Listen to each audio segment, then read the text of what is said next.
கொட்டும் மலையில் பெருமாளுக்கு நடந்த திருக்கல்யாண உற்சவம்.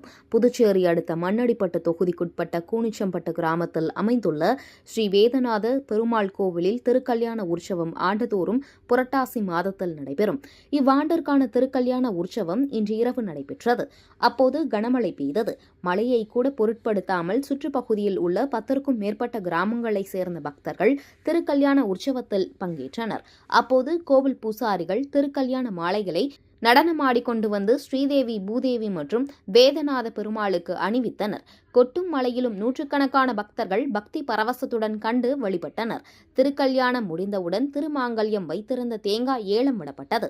இதனை பெண் பக்தர் ஒருவர் 400 ரூபாய்க்கு ஏலம் எடுத்து மடியேந்தி பெற்றுக் கொண்டார். இந்த தேங்காயை வீட்டு பூஜை அறையில் வைத்து வழிபட்டு வந்தால் சகல நலன்களும் கிடைக்கும் என்பது ஊர் நம்பிக்கை. அதனால் ஆண்டுதோறும் தேங்காய் ஏலம் சுற்றுப்பகுதியில் பரபரப்பாக பேசப்படும். இதற்கான ஏற்பாடுகளை கோவில் நிர்வாகிகள், ஊர் பொதுமக்கள் செய்திருந்தனர்.